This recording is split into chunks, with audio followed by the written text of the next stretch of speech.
Hi, I'm back. Went to swipe away a notification and it ended the live. Like, what happened, man? What happened? All right, so let's start this over again. All right, so I want you to drop down in the comments. I want to know where you're currently watching from. Like, it doesn't have to be exact. Just give me a state or, a country. Like, seriously. All right, so Milled Artistry. My name is Crystal. I'm the proud co-owner and the founder here of Milled Artistry, where we are busy milling art every single day to empower your authentic self so that you can go out and start dreaming that authentic, truest dream life, okay? All right. I'm like pointing up at the ceiling. I'm like, oh my God, I'm not that tall. I'm kind of short. All right, get back down here. Get back down here. All right. So I also want to know, what is the one adventure, the one thing you have always wanted to go do? What is that one thing that you've talked about doing for years? Something that has always just kind of called your heart. Like, you see a video or you see a post or you hear these stories and you're like, damn, I've always wanted to do that. Always wanted to do that. All right. I want to know what that dream is that you talk about doing, that you dream of doing, that you yearn and wish to go do, but you haven't done it yet. All right? I want to know what that dream is, okay? So let me know, what is the one adventure dream that you've always wanted to go do, okay? Drop it down in the comments. I want to hear your story. And I'm going to tell you our story here in just a minute, okay? Now, first off, my name is Crystal, here with Milled Artistry, where, like, I am the proud co-owner and the founder. And this, like, seriously, Milled Artistry is a dream come true to me. Like, I'm not even joking. This is my baby. This is my dream. And I'm so honored. I'm so excited to be here doing what I love doing and loving what I do. In fact, that is one of our key mottos at the very foundations of this business that we have. Because Milled Artistry is all about milling art daily for you, to empower your true, authentic self, so that when you are ready, you can boldly step out into the world, not only comfortable and proud to be in your own skin, but confident enough to actually go out and chase after those dreams and to start living your manifestations, to start living those dream life, or that dream life, your truest dream life that is aligned to your highest good, that life that you've always prayed for, always wished for. Milled Artistry is all about bringing you the products and the services to help make that a little more obtainable to get there. Okay, I've got to pull up some more groups. I know that it's not going out to all the groups now. So I need to pull them up really fast because they're probably like, what the hell's going on, man? What is going on? Yeah, that's not the button I wanted. Y'all, I have put on a massive schedule on myself that I cannot even begin to describe. Oh my gosh. I cannot even begin to describe. Okay, so I do apologize about the delay. I had some interesting, quirky morning moments that came up, okay? So we are not going out into the group. Okay, so I've got to get the group pulled up here. So if you are local, if you live here in Star Valley, we actually have a group that's dedicated to rock hounders and treasure hunters and gold prospectors and all those things. And I'll tell you why, because that is actually exactly where milled artistry started.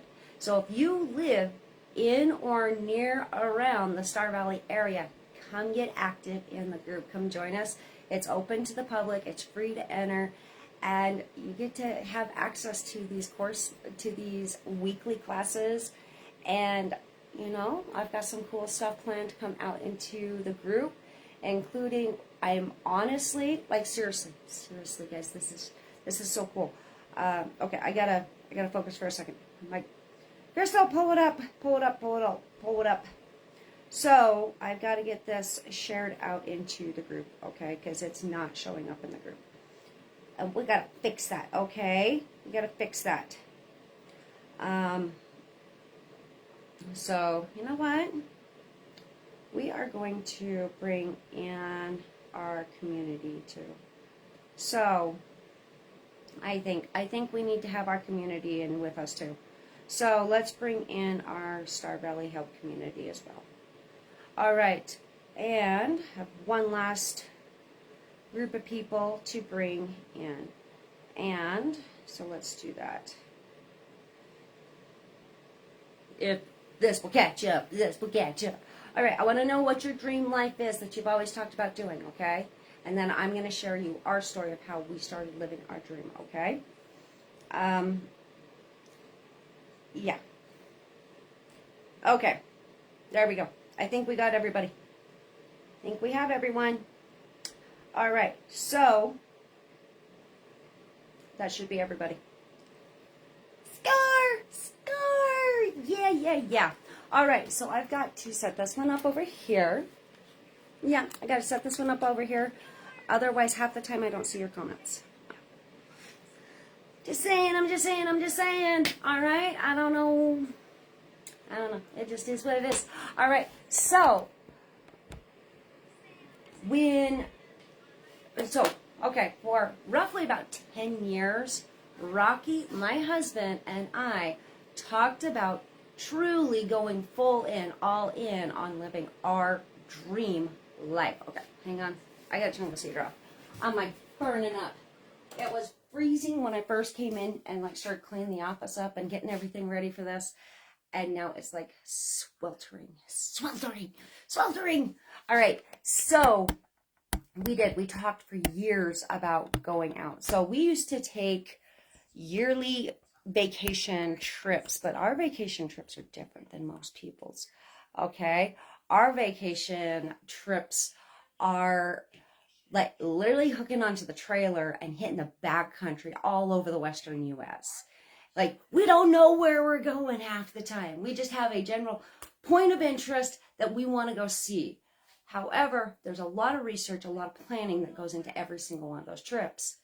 Well, life started beating us down, and we got stuck into the idea of this is just the way life is. You just got to work, take care of your kids, work, pay the bills, keep working, don't stop working. You can't go enjoy life. You can't go do these things. And we stopped taking those trips. And we talked for years and years. And I apologize, you guys can, I'm like, crap, I can hear myself over here. Yeah, we talked for years and years about going out and just doing it. Like truly dedicating everything that we had and just going out and doing it. Just living on the road. Not just going out for a week, maybe 2 weeks at a time, once a year. And if we were super lucky, we got to go out in the field, whether it was out here in Wyoming or up into Utah or Montana or Idaho. You know, we'd go out for maybe one additional week later on in the year to go explore, to go rock hounding, go treasure hunting, go gold prospecting, just go see the world and nature itself. And we were so caught up in the daily grind of just being an adult, like seriously, that we lost sight of that dream. But that dream was the one thing that we just kept talking about. We dreamt of doing it, But damn, finding the courage to go do it. Oh man, that was like a totally different story, okay? A whole new story. That was scary. That was scary crap. What if we ran out of money? What if we broke down? What if we couldn't find a place to pull over, to park the trailer, to set up camp? What if, we accidentally stumbled across somebody else's claim while we were out going and we didn't see the markers? What if somebody got hurt? That was a big one because we got kids, guys. We got kids. And even back then. So my second daughter, so she's getting ready to graduate high school at this point in time. Her first big adventure out, so we went down towards Quartzsite area at that time. My in-laws had 2 gold claims down there. Well, 2 claims, I should just say. Down by the Quartzsite area at that point in time. And we were going down to do our workings on it so we keep the claim valid and just go explore, have fun. And it was a family thing. So like my sister-in-law and her family came along, my in-laws came along, Rocky and I, and our kids came along. So at the time, Callie was 6 months old. She was just a baby. And Clara was 3, not Clara. My eldest daughter, Cass, was only 3 years old. And, it was just this awesome adventure. So this particular time, we did not take our trailers. We just drove down. And when we go driving somewhere, it's not freeway timing. I mean, we plan a couple extra days in there because we are taking the back roads all the way along. And I'll tell you what, when you get off the freeway, when you get off the main interstate and all of that, and yet you get out and you look around, this world is gorgeous. It's gorgeous. This country is so damned pretty, and nobody even knows it. I could not fathom for the longest time why my husband loved the desert so much. I'm like, the desert, there's nothing out there. It's just sand and dust and miles of like nothingness and sagebrush. And I'm like, what is so pretty about the desert, man? I'll tell you what, it's breathtaking. When you get off the main roads and you're actually out there exploring, holy crap, man. The things that you see, like when you just open your eyes and actually look and see it. I mean, there's flowers blooming everywhere. There's life running all over. And the terrain, it's not flat. I mean, it's up and down, and there's washes all over, and there's hills and mountains, and there's trees, and just, it's gorgeous. It's gorgeous, y'all. In fact, like in the group, I'm pulling up some, so like not right this second, but I've been downloading a whole bunch of videos and photos from some of our trips that we've taken and some of the adventures that we've taken. And I'm going to start sharing some of those things, some of the things that we found, some of the things we discovered as individuals and as a family and all the things, okay? So taking these adventures is actually what started Milled Artistry. Milled Artistry, this business would not be here if we had not gone all in and taken those trips. If we had not gone all in. And when I say all in, we sold our home. We sold and donated almost every single thing we owned just to get rid of it. And we needed the cash. We quit our jobs. We left everyone we knew behind. We loaded our 3 young kids at that time, our dog and ourselves, into our camp trailer, and we left Star Valley. We had no job opportunities ahead of us. We didn't care about working. We paid off almost every single one of our bills when we sold the house, and we had $10,000 left. That's all we had left. And we lived on the road for a year with 10 grand. That's all it took. Now, I'm not going to lie, when we came back, we were dead ass broke. But it was an adventure that was so worth it. The transformations and the changes that happened inside my family dynamic, absolutely worth it. That was worth every damn penny of it. Just to see the changes that happened in my family, for my family to actually come back together, for my family to actually reconnect, and to see them like actually grow stronger and healthier and happy. Happy. I mean, true, bona fide happy. That was worth it right there. If nothing else, it was worth it right there. That one thing made all of it worth it. It wasn't about the money. It was about finding freedom in our lives. Yeah. Like, could you imagine that you woke up tomorrow and you said, I'm not doing that no more. Not doing it.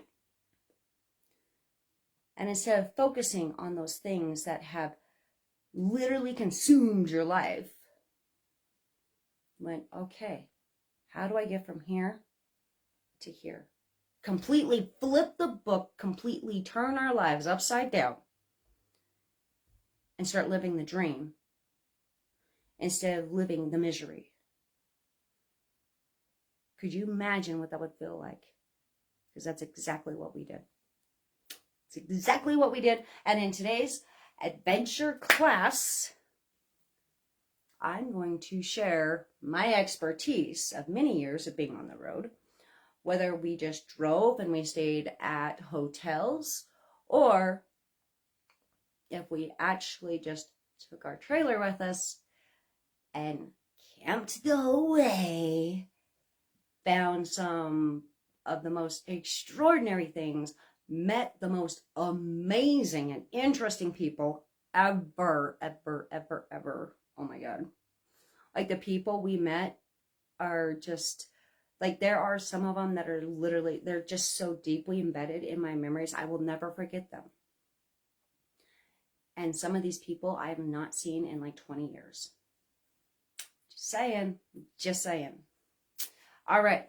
So it's through taking these adventures in life that we truly discover who we're meant to be and where we need to be in order to live our lives to our fullest potential and possibilities, and to live a life with peace, happiness, and freedom inside you. Right there inside your heart, honey. Inside your heart. So thirsty, guys. I have done so much talking this last little while. Y'all, I can be a talkative person, but I'm not naturally a talkative person. I'm actually a very quiet person. I'm just saying. Yeah, I'm going to close these curtains because this is really bright.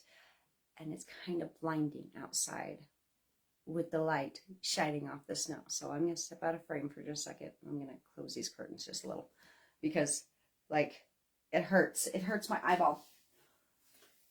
It hurts the eyeball. I'm just saying.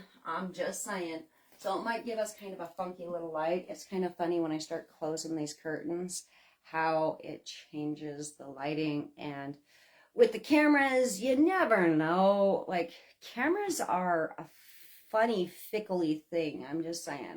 They're funny, fickly things. Okay? All right? But that also does mean I need to move this over here. Otherwise, I've got like this huge shadow, which I needed to do anyway. All right. So I'm going to show you some of the finds that we found today. Just a couple of them from just old rusty pieces of iron and some of the fun things and just the stories behind them. And I'm going to show you some of the rocks that we've found. And so this is just one of many different adventures that I'm going to tell you about today. And the lifestyle that it required in order to live that. So here is the first key. If you are wanting to live that dream life, first, what are you willing to let go of? First, what are you willing to sacrifice? What are you willing to stop doing, stop being, in order to truly bring that dream life in? Okay? What are you willing to give up? Are you willing to give up those addictions? Are you willing to stop wasting time, wasting energy on things that do not serve your highest good in order to truly live that most amazing dream life that you have, okay? Those are the first key things. What do you not want? What are the things that you hate in your life that you hate? I mean, you hate them. What are the things that you do that hold you back from being able to have the energy, having the time, having all the things so that you can actually start doing the thing that you want to do? And it's more than a want. It's a yearning. It's a burning. It is something that you feel so deep down inside your heart and your soul that it hurts. It hurts because you want it so bad, man. You want it so bad. Like, guys, I can't get my camera in the right place, so bear with me, okay? Like, I keep feeling like I gotta stretch because I'm just this little short girl, and it's like, keeps pointing like clear up above me. It's just the way it is, guys. Okay. So seriously, I want you guys to take notes, okay? So if you're really serious about taking back control and taking on truly living your dream, okay? You really want to live it. You first have to decide what you're willing to stop doing and what you're willing to start doing to make it possible. So as I was telling you earlier, there's a lot of planning that goes into each and every one of our adventures. Even if all we do is just go for a week, or if we go for a year, okay? Yeah, it doesn't matter if it's for a week or if it's for a year. Now, I'll tell you straight up, for a year, it's a really loose plan, man. And it's the same thing for the shorter trips too. Like we pick out main points that we want to go to. So when we're traveling, for example, we pick out main locations we want to see. And those main locations that we want to see are dictated by the research that we've put into them. So it's researching old lost treasure stories. It's researching old lost mines. It's researching the geology of certain areas and the actual history, the mining history that's happened in those areas. It is going through books and stories after book and story of gem trail adventures and scenic things that you've gotta see, and historical districts and archaeological finds and dig areas and all the things. And then we start researching the resources that are available around there. So we have just a rough idea of what is actually there. So we generally take our trailer with us, our camp trailer. And that allows us to have a home on wheels wherever we go, and ample room to store about maybe 25% of the stuff that we really want to bring back. I'm just saying we do have a weight limit, unfortunately. But we're able to have all of our stuff there. We don't have to worry about unpacking and repacking every day like you do at a hotel, especially if you're going to be moving a lot. You don't have to worry about that. It's always just there. And it allows you to have all the home cooked meals, and you've always got heat, you've got water, you got facilities. You've got everything that you need in order to live, okay? And all you need is the occasional dump site or an RV campground that you can pull into for a night to resupply your supplies, okay? That's really hot. Yikes, that was hot. Yep, it's early, and y'all, I've had so many classes this last little while. Yeah, I'm a little beat. Hence why I'm showing up a little later today. That, and honestly, when I came into the office, my kids had been in here playing while I was teaching yesterday down in the kitchen, and they'd made huge messes, and I had to go through and clean everything up, and then I still had to move everything back up from downstairs up to here for today's class, and I'm tired. I'm just saying, if things come out of my mouth a little funky, a little wonky, that's just because I've had these huge transformational growths in my life and massive changes, and I'm not gonna lie, I'm a little exhausted, a little tired because they're energy sucking things. Like you exhaust so much energy into creating the thing, into creating the dream. Then you got to actually start doing the work in order to be ready and able and in a place for that dream. And then you got to recover that energy at some point in time. So like yesterday, I got done with my class in our homemade breads for the busy parent workshop, and I crashed. So if you want to know about that, it is still happening. In fact, we've got another master class happening today a little later. It's only available in the workshop, and yes, you do have to enroll, but it's free to enroll, okay? Seriously, you can get in for free. The VIP package I extended for one more day, so it's going away today. So if you want to get in on the VIP package, it's only $49, and you still get access to the entire workshop, and then you get access to all the extra benefits, like all the group coaching calls and sessions where we get to just talk face to face and virtually, and you get like my cheat sheets and all of these amazing things that will really bring aid into your life in the kitchen. Okay, I'm just saying, it's pretty awesome. Okay, but yeah, so this workshop is tailored for my busy parents who are ready to start taking back control of their life and their time through the arts of baking. All right, and I just got done yesterday teaching you the fastest bread. So in this course or this workshop, I'm teaching you my fastest 2 recipes for bread making that make it so even if you've got 5 minutes, that's all you've got. You've got 5 minutes that you can step into the kitchen to take care of something, and you can still make homemade bread.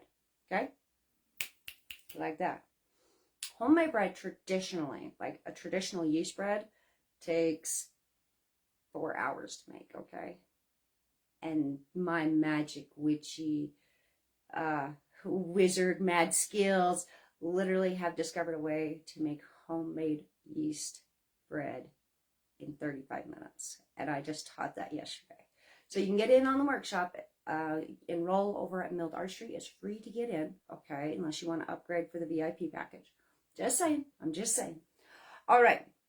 So homemade breads, I do talk about that even when I'm talking about my adventures, because it's only because I knew how to make homemade breads that made a lot of the possibilities for our adventures to become reality. Because when we're living on the road, we are old school, man. I'm out foraging wild onions and berries and vegetables while we're out there. And I'm bringing them back and I'm cooking them up. And we're grinding our own flour, we're making our own bread. We literally live on just long-term food storage. So that's dried beans, that's rice, that's whole wheat berries, and all of these kind of things, all right? Because freezer and fridge space are extremely limited, and I do a lot of bottling and processing my foods in the fall time, okay? That's just kind of how we do things out here in the Star Valley area. It's just a way of life. Like, honestly, I didn't know any different until I really started growing up.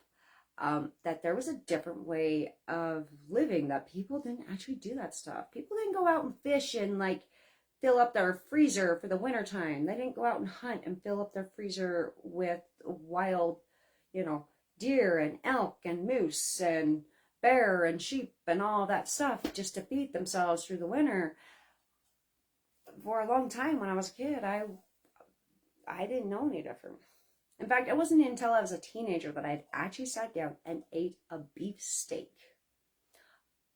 The only beef I knew prior to that was like McDonald's or like A&J's, like roasted beef sandwiches. Seriously, still my favorite to this day. A&J roasted beef sandwiches. Why do we not have an A&J like closer to Star Valley? I'm just saying. Like I guess I should just go down to Evanston and go see my best friend just so I can have an excuse to go get A&J's. I'm just saying. Like, oh man, I should do that. Huh?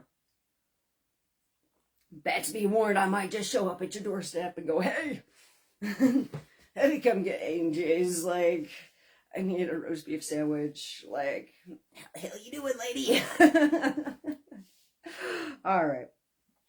Anywho, so the lifestyle that we chose for our dream life required that.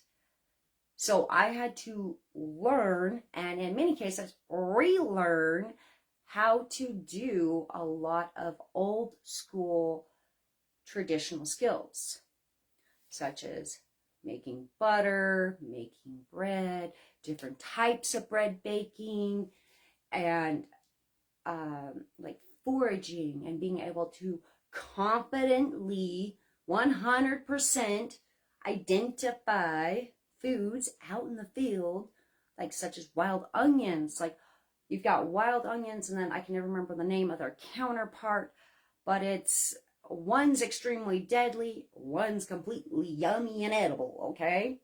And we have them all over. Even here in Star Valley, I go get wild baby little onions up in the hills out here all the time in the springtime.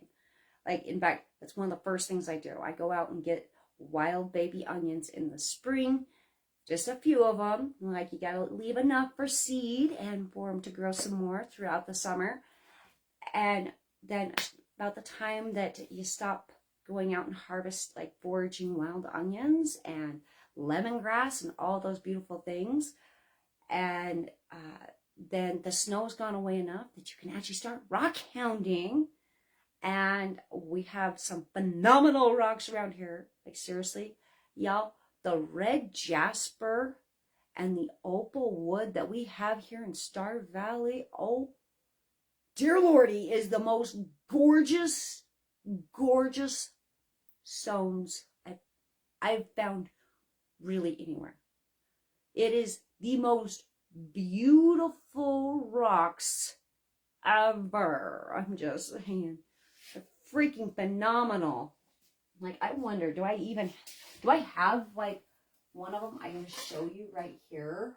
I want, ooh, there's a pretty opal wood from around here. Okay, so, no. It's a really pretty agate though. That is from here. Okay, I thought that was some opal wood at first, but it's not. Like, this one's all tumbled and polished. But, like, it's so pretty, guys. It's so pretty. Like, I want the camera to focus on it, not everything else. But, like, oh, so pretty. So, opal, like, if you're out in the field and you find a piece of opal, it looks a lot like agate. But when you feel it, even without it being polished, feels like a piece of plastic. Like when you rub your finger on it, it feels like a really, really smooth plastic. Whereas agate will feel like you're rubbing a piece of glass. Like your window. Have you ever like just gone over and like rubbed your window? Like is it squeaky clean? Kind of thing. Agate feels just like glass. Just like a glass window. That's what agate feels like. Opal feels like plastic. Now you've got a secret trick up your belt. I was really kind of hoping that maybe I had an awesome piece right here, but I don't. Not right handy, but I think I got some of my red jasper right here I can show you. Yeah, this red jasper, but that's out of Nevada. Anyhow, we're just gonna move on because I will fall down the bunny rabbit hole and get lost on that one. Okay, so just saying, it's gorgeous, it's awesome, it's beautiful. Okay, I'm trying to control myself, and it's not always easy. All right, so I say so. It's a filler word, guys. Just bear with me. I apologize. And then when summer really gets here, then we go out and we do a lot of foraging. So you'll see me like up in the hills, and even like I have a particular park. I go pick berries, like the back section, because they have the best berries, best service berries, like mind blowing. They're amazing. And I bring them back. I freeze like I generally freeze several gallon like bagfuls of it. And then I go through and I bottle up a whole bunch. And I finally got my rhubarb to start growing in my garden this year. I'm like, yes. So I'm really hoping that I'll get a good rhubarb crop this next summer. And if I do, then I can bottle up the service berries and the rhubarb to make my old service berry rhubarb pie during the winter time, and it's really good. I'm just saying, I haven't been able to make it in years because I haven't had rhubarb anymore. Since we sold our first home, I haven't had rhubarb.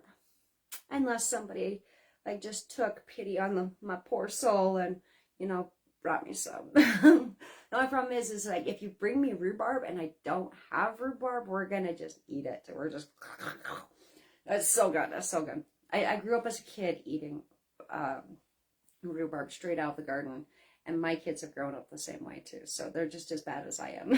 Like, it's like so sour and crunchy and chewy. It's good.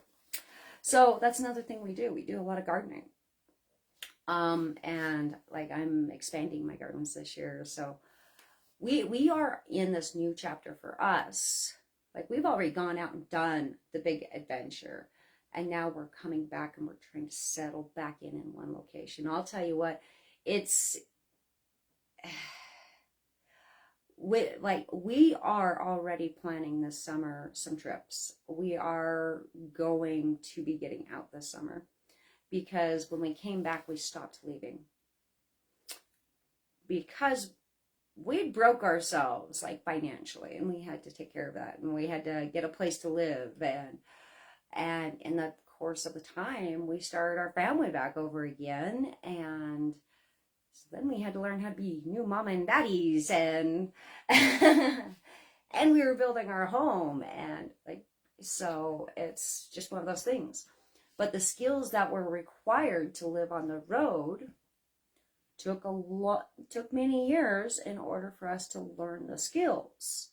So we had to learn all about prospecting. We had to learn all about gem mining and rock hounding and identifying our precious minerals and metals, and being able to read the land and understanding the actual history of each location we went to, because that unique history for that place also dictates the people that live there.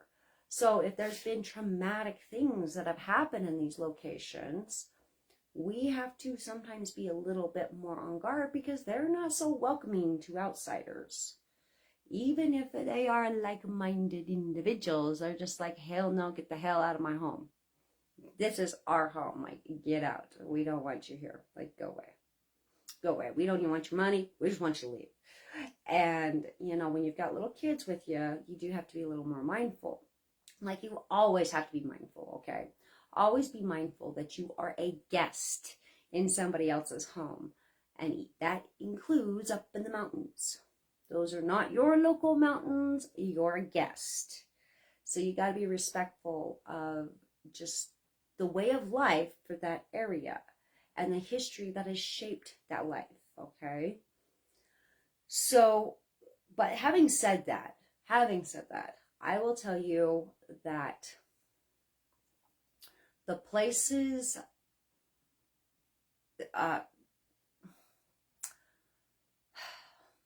like honestly, like how to explain this?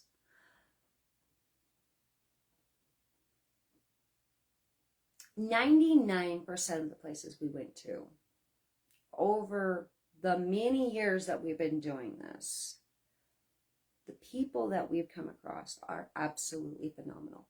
But having said that, we are very respectful. Okay? Like if we're going out somewhere, we're going to ask permission. We're going to ask advice from the locals. We are going to make friends.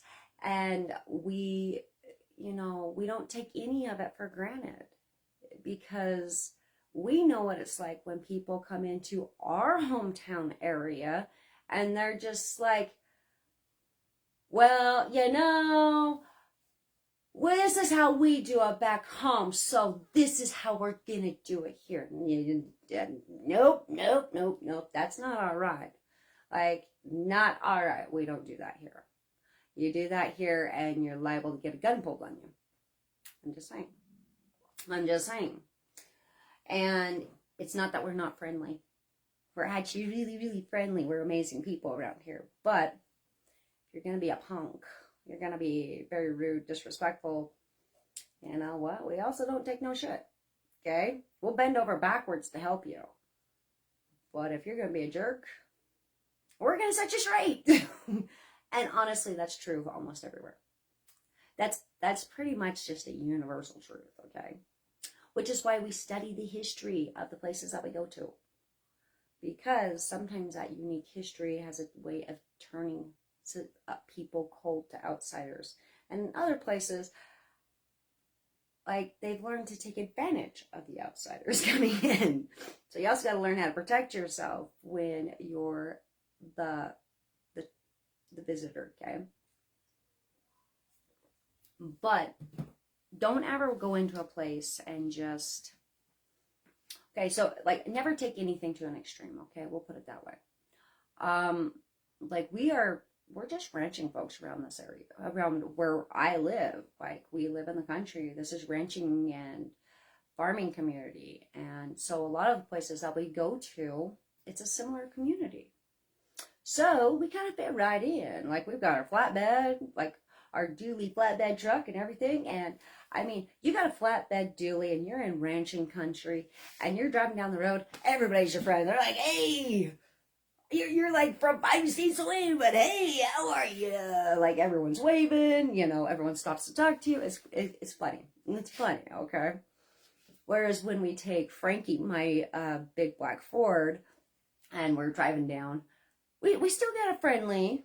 It's still kind of a working truck. It still looks like a working truck.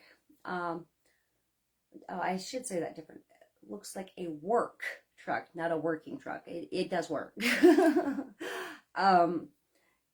has that similar attitude, but that's also our off-road truck. I mean, it's lit like it comes from the factory lifted. I look like this little tiny kid getting in and out of my truck, and like nobody's taking my truck. Don't mess with my truck. I love my truck. I don't care if it's got quirks and it's a gas hog. That's my truck. That's my truck. Okay, that's my adventure truck.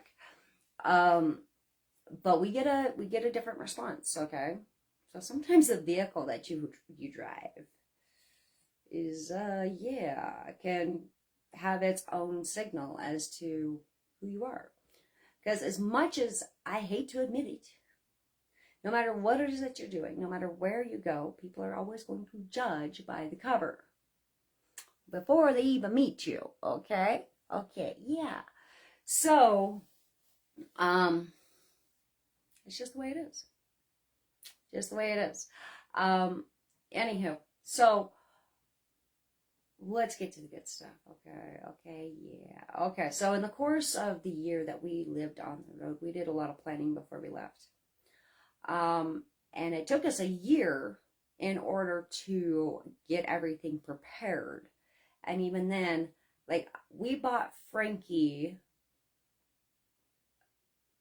what was it, a week maybe 2 weeks before we left. Seriously. Like, it had to be like a week before we left because I had just finished working. My last day was like a week before we left because I needed a week to finalize and get everything in place. And we still had to have a second truck. We needed a second truck to pull our second trailer because we had all of our long-term food storage, our big, heavy long-term food storage in there. And we also had our four-wheelers in there because we were going to be doing a lot of long distance traveling from our campsite, and a lot of them were not accessible by truck. Okay. And even then, when we were on the four-wheelers, we generally still hiked another like a good 5 miles from where we parked the wheelers, and then we would climb up the cliff sides with our kids and all that fun stuff. Anywho, so yeah, we got Frankie. Literally, like we'd looked at trucks for I can't tell you how long trying to find a truck. And I had $5,000. That's all I had. I had $5,000 to buy the stinking truck. And then like I'd saved up the cash like over the summer, and we'd paid off all like everything but my student loans were paid off. And yeah, I'm just saying. We paid off all but my student loans, and that's really freaking cool. And anywho, so we finally find Frankie, and we're like, oh my God, like this is not the truck we were actually looking for, but it was the truck right next to the one that we'd gone down to get. And you know what? It fit the bill. It fit the bill. It was a 3/4 ton. It had ground space. It was in full working condition, and it had ample room inside for everyone. And, it was just a beast. It was a beast. And it drove phenomenal. And just, it was perfect. And it was $5,000. So I told the guy, I'm like, okay, we want the truck, but I have $5,000 in cash. That's it. I don't have $1 more. That's it. What can we do? And then I go and start pulling it out. Like I go to count it out. And the first time I counted out, I'm like short a couple $100. I'm like, oh God, did my kids like get in my wallet? I'm like, oh God, there was $5,000 here. Like I'm missing like a couple $100 here. And I had to have that. And I'm like, oh God. So then I counted it out again, and it was actually all there. Like some of the bills had stuck together. I'm like, oh, holy crap. Either the bills were stuck together or I just miscounted. I don't know which one it was, but I'll tell you what, that was a hard drop, because we had to have a truck. We couldn't leave without the truck. And we were leaving on November 1st. We'd pushed our leave date as far back in the year as possible. Normally by November here in Star Valley, we'd got a lot of snow by then, and we were living in our camp trailer already. Anywho, counted out, and we just had enough. I mean, just enough. In fact, they even shaved just a little bit off because I'm like, I don't have another penny. Like, this is literally everything I have. It's all I have.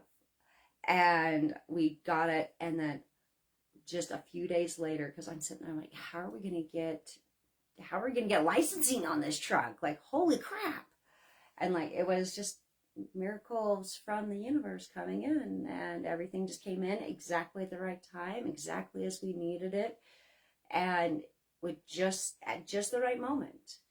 And that, to me, that is this massive sign that we were on the right track. We were doing the right thing. When the universe just starts flowing things to you as you need them in the perfect, most grandest time, that means you're doing what you're supposed to be doing. All right? And we were doing exactly what we needed to do. But anyway, so with the title and everything comes in, like just a few days later, which gave me just enough time to go down and get licensing on this truck before we left. Because I'm like, I don't even know how we would get licensing on it, because we're not going to be able to have access to our mail until we come back. And we're going to be like 1,000 miles from our home. Like, how are we going to do, like, seriously, y'all, it was an 18-hour drive, freeway time, to get from where we ended up staying for the longest of the duration when we were gone to come back home. 18-hour drive straight through, no stops. Freeway time. I mean, straight line like a bird as fast as we could get here, road time. And yeah, we actually did that at Christmas. We came back for Christmas, and that was a long ass drive. I'm just saying, that was a long ass drive. But we'd been gone for 2 months at that time, and everybody wanted to make sure that we were still alive, and they were missing us. And it was kind of this nice little, easement. Like, it was this little touch of what we had always known, and being back home and in the snow and all the fun things, and just be able to see family and friends for just a couple days. And then 18-hour drive all the way back to Searchlight. And I'll tell you what, Searchlight's a beautiful place. Searchlight, Nevada is freaking phenomenal. It is. And I'll tell you what, it's funny as hell. I get talking to people, because a lot of the people that I've worked with over the years, they're all what we call snowbirds. They go south for the winter. And I'll tell you what, they know what they're talking about. Okay, I'm just saying. Anywho, they're like, well, where are you staying at?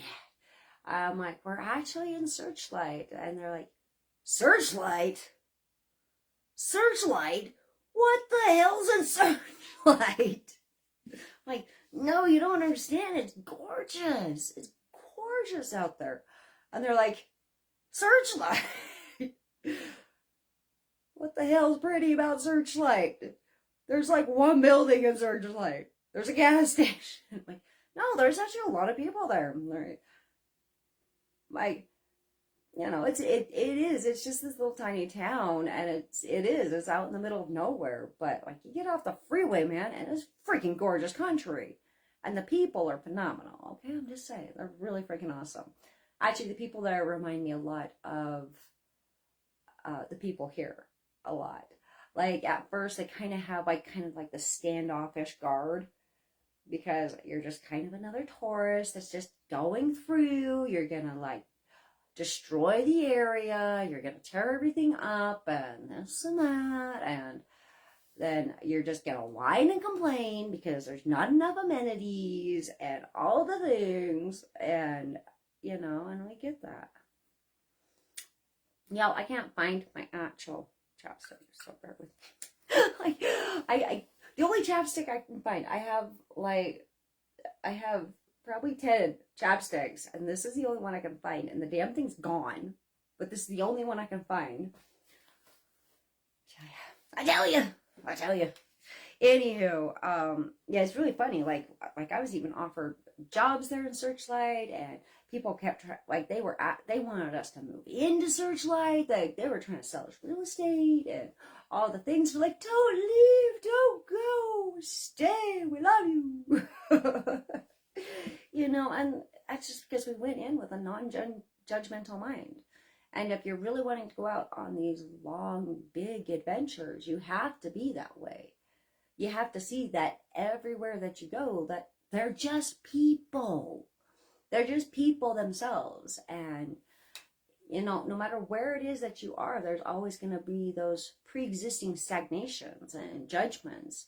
The common assessment, the common stereotype of the area. So, like, I say Searchlight, and it fills me with joy and just happy memories and just some of the most beautiful country God's ever created. I'm not even joking. You get off that damn freeway, get off the freeway. It is gorgeous. Absolutely breathtaking gorgeous out there. But other people, they're like, Searchlight? What the hell's in Searchlight? It's just barren desert and like one gas station. I'm like, there's actually a lot more there. there's a lot of that. There's actually a nice sized population there. It's still a small town, by all means. It's not even quite as big as like Acton, like here. It's just this really small town, and it's really the way that it's designed. It's very narrow, very narrow. So you only pass through this one little tiny strip right here. You don't see everything that goes this way, that goes down to the beach and all the things, because you like we took the kids down and we went swimming and all the fun things. It's just over the hill, but nobody knows it's there. And you go this way, which is where we were living, towards the California side of the border. And like, well, I say living, we actually were, but we were camping all over the BLM public lands out there. And but you have to leave every 2 weeks. Okay, you can only stay in one place for 14 days. Okay, fortunately for us, that is precisely how long our tanks lasted. So at 14 days, we had to come dump and fill our water back up, which meant we'd pull back into town, into the RV campground there. And like, seriously, like we're on like first name basis with quite a few people that were down there at that time. And it was amazing. It was awesome. It was awesome. Like, hey, you're back again. Like at first they're like, hey, you're back again. Like yeah, but we're actually camping out up this way. And they're like, oh, okay. I'm like, well, you can only stay out there for 14 days, and then you got to go find a new location. And, well, we need water, and we got to dump, and we got to toss some garbage and stuff. It's like, okay. Cool thing about that is at that time when we were doing that, your average RV park it was $25 a night. $25 a night. And you've got all your amenities. You've got showers, you've got water you can dump, and they've got like Wi-Fi and garbage disposal, and many of them have laundry facilities and all these things. So like, yeah, you're pretty well taken care of at most your RV like campsites, and they're pretty affordable. And like when we came back to Star Valley, we left the trailer there we left our trailers there, and Frankie and everything, and we just rented our little spot for, I think it was it 2 weeks? Yeah, it was 2 weeks, because we gave ourselves a little extra time so that we could get everything packed up for Christmas, and we could make all the arrangements back home, and we could have the time to drive home, actually settle in, have some fun, enjoy the week with our family here, and then ample time to get back down to our trailers and have time to rest and recuperate and decide where our next spot was going to be, so we could do the research and take care of bills and all those fun things. Yeah, because we still had to be adults. Like we did still have to be adults while we were there, and all that. And what was it? I think it was like $100 for 2 weeks, and we pretty much left our trailers with security, because there was no way in hell she was going to let anything happen to our trailer while we were gone.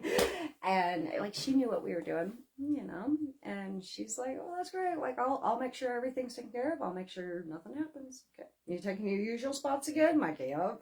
She's like, okay, go tell that man to pull on in. I'm like, okay.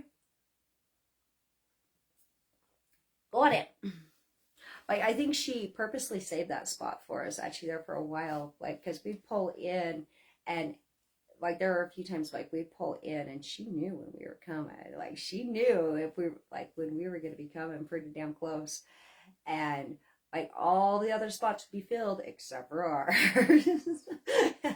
So it was kind of funny. Like, she was an amazing lady. So if you happen to see this, my dear, my amazing Searchlight friend, I love you. Okay. And the same goes out to all the amazing people that live there. Like, there's quite a few of them that we got to be, you know, pretty well acquainted with, and you guys are phenomenal. You really are. And you know, and that was one of the things that we'd planned on. You know, if things had got so tight that we weren't that like money wise, that if we needed to, we would just stop and pick up a job for a little while and build our money back up and then continue on. And see, that was one of the things that we could have done in Searchlight, but I was not ready to go back to punching a time clock. I just wasn't. I was still in adventure mode. I was in adventure mode. Like, it got there for a while. Every single time, like, are you sure you don't want a job? Like, every time I pull in, like, no, I really don't. I really don't want to. I don't. I'm like, I've spent my entire life since I was like 8 years old working. I'm like, nope, I'm good. However, when we did come back at Christmas time, like I said, we'd only been on the road for about 2 months at that time. And when we left, okay, I gotta back this up just a little bit. I apologize. So when we left, we already had experience out in the road. We had already been doing it for years. But in the past, it'd always been like for 1 week or 2 weeks at the most, okay, at a time. And so we already knew a lot of the country that we were going into. We were going into new areas of that country, but it was still new country, okay? And we already knew what to expect with the people. We already knew locations to stop where we could get resupplies, and if we had any breakdowns or anything like that, we knew which towns were like local area towns that we could go to in order to get new supplies. But then, having said that, if you're going to choose that lifestyle, like to the extreme that we did, where we lived in the back country for weeks at a time, and more often than not, it was an hour drive on dirt roads from our campsite into town. So there was a lot of things that we had to educate ourselves on. For one, the laws, what we legally and illegally could not do. Two, where we could get resupplied food, propane, water, and dumping, and laundry services, because my little hand wand washer, I guess I used it all the time. We washed our clothes by hand. Was absolutely physically exhausting, and I was pretty damn fit by the time we got all said and done. We did it every other week by hand, and then every other week we hit the laundry facilities. Like, blessings. Anywho, but you also had to like know where you could go get like actual tools, whether that was mining tools or it was mechanical tools. We had to be able to get supplies. So like when we had problems with the trailer, we had problems with our slide. There's a pin on our slide that breaks every now and then, and we had to learn how to fix that. So that meant we had to have mechanical skills before we left.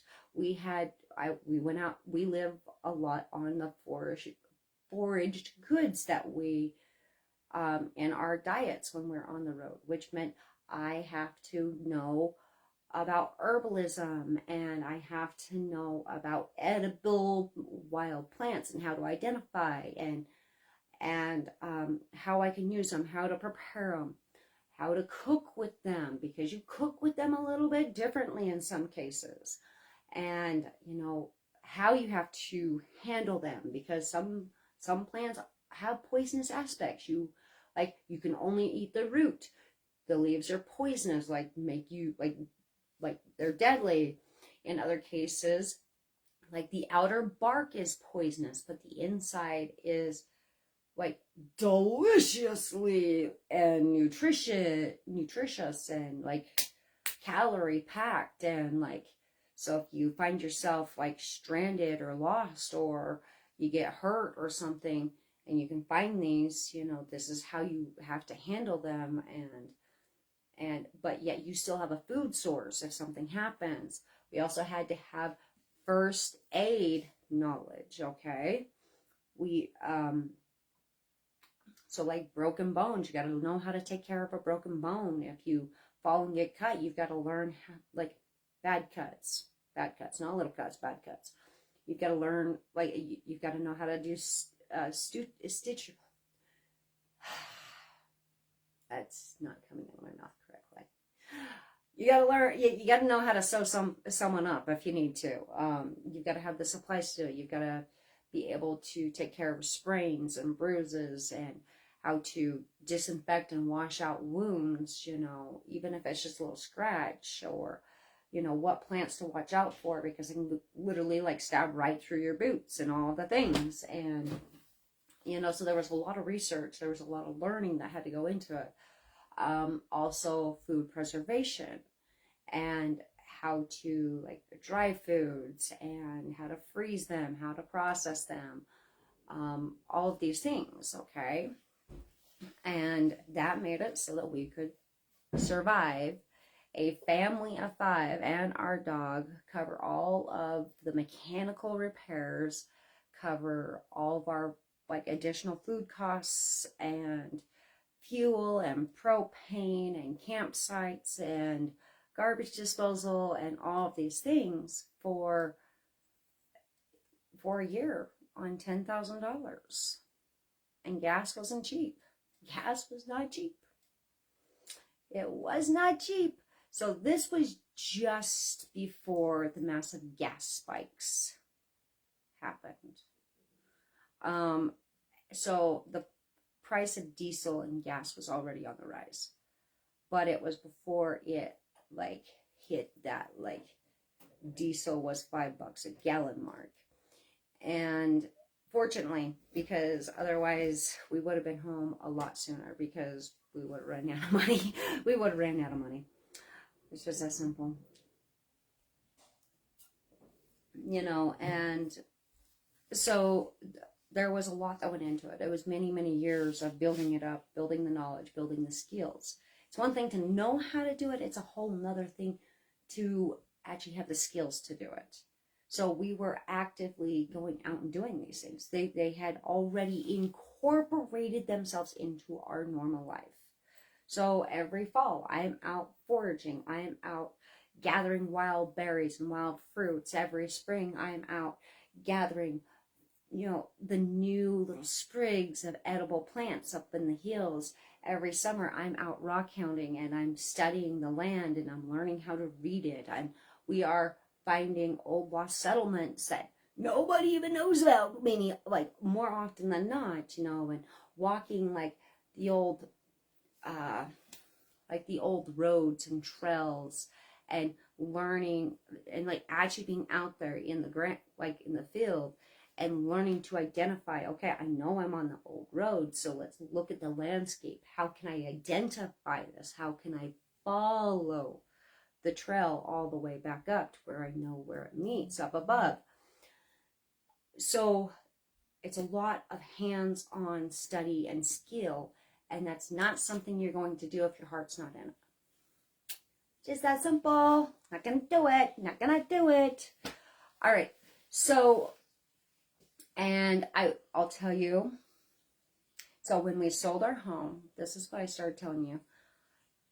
Probably like 20 minutes ago. I don't even know how long. I apologize.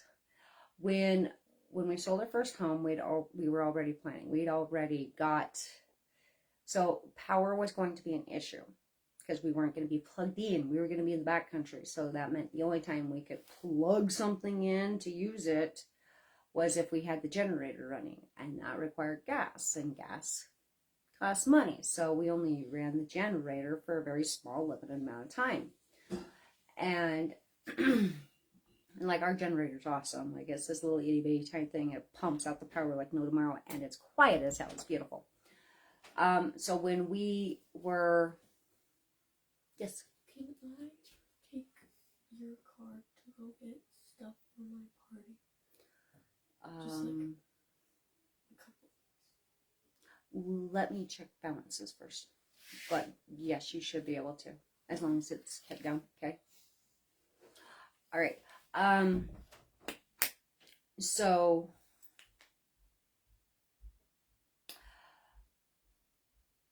I was stocking our trailer up with the key essential things, and we were purchasing those few things that we didn't have. Like, I didn't have a wheat grinder. I had all the wheat berries in the world that we needed, but I didn't have a grinder. And I had been looking for years for a good grinder. And I finally find this one, and I'm like, yes, this will be perfect. Perfect. It's like this big, heavy duty one. And you know, that like this will last us. This will last us. That was a mistake. That was a waste. It was not cheap. I was very upset. Anyway, moving on. I digress and I move on from that.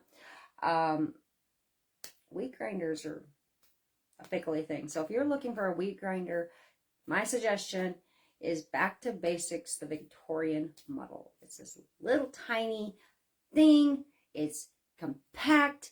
It's lightweight, it's easy to turn, and it grinds like a dream, okay? It is manual. We needed manual, okay? We didn't have power, okay?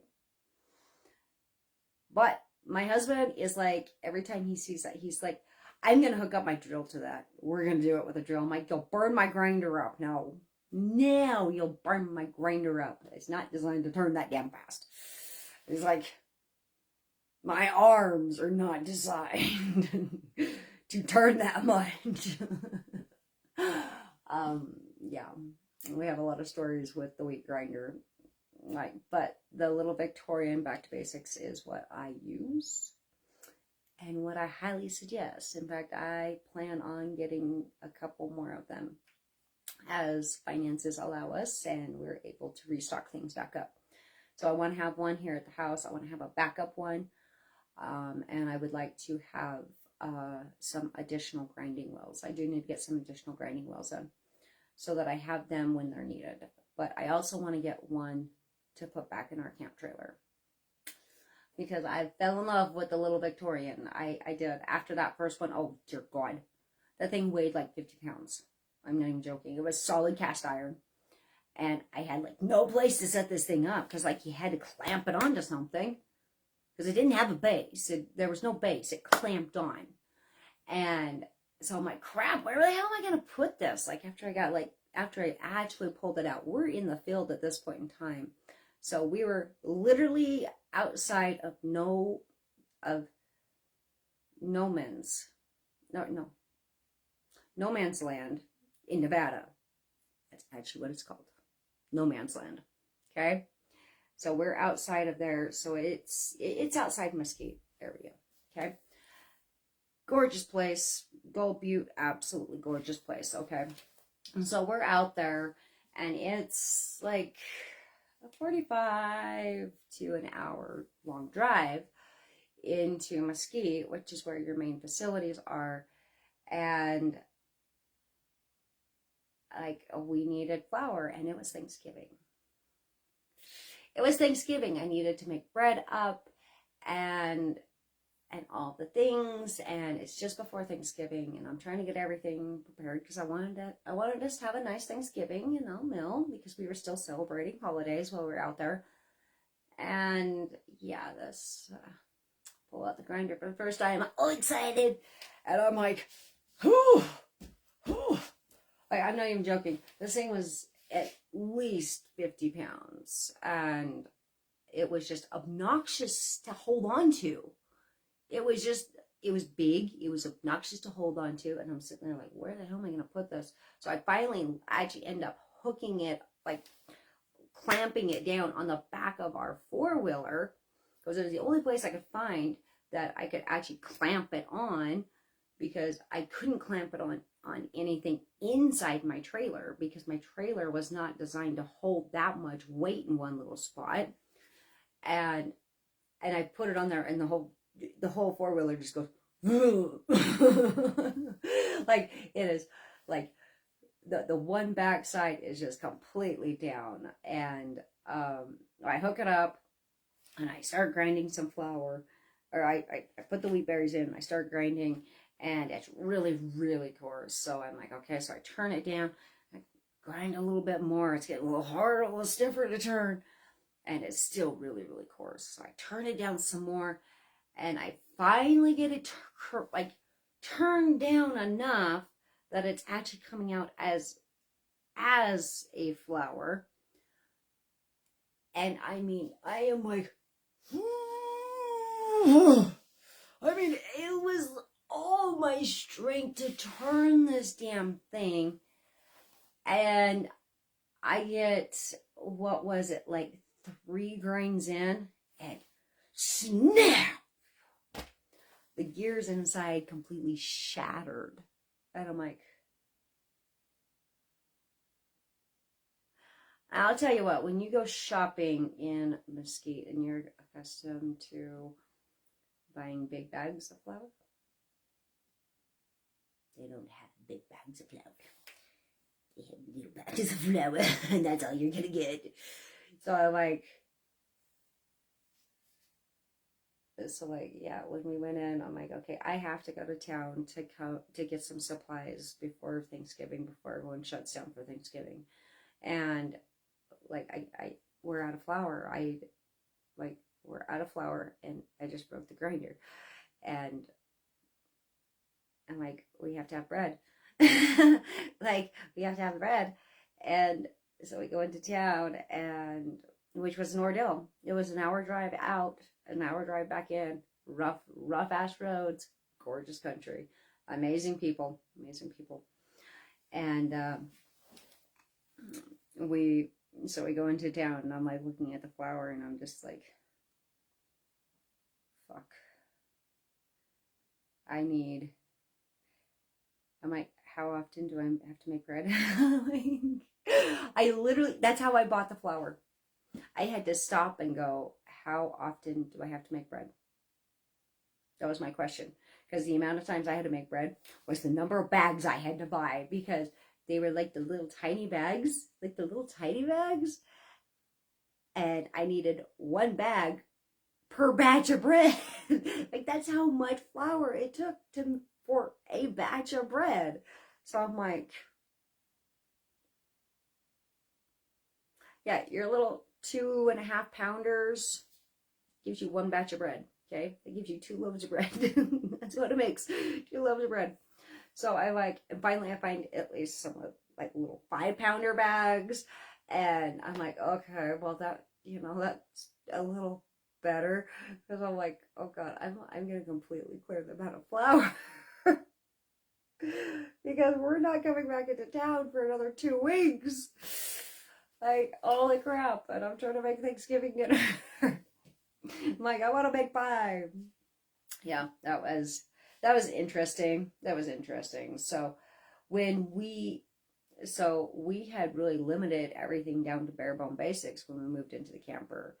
And within just a very short time, we're like, we don't need this. We don't need this. We don't need this. We don't need this. We don't need this. We started boxing and bagging things up that we didn't need.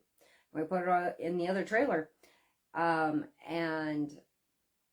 so by Christmas, we had probably cut the things that we needed in half.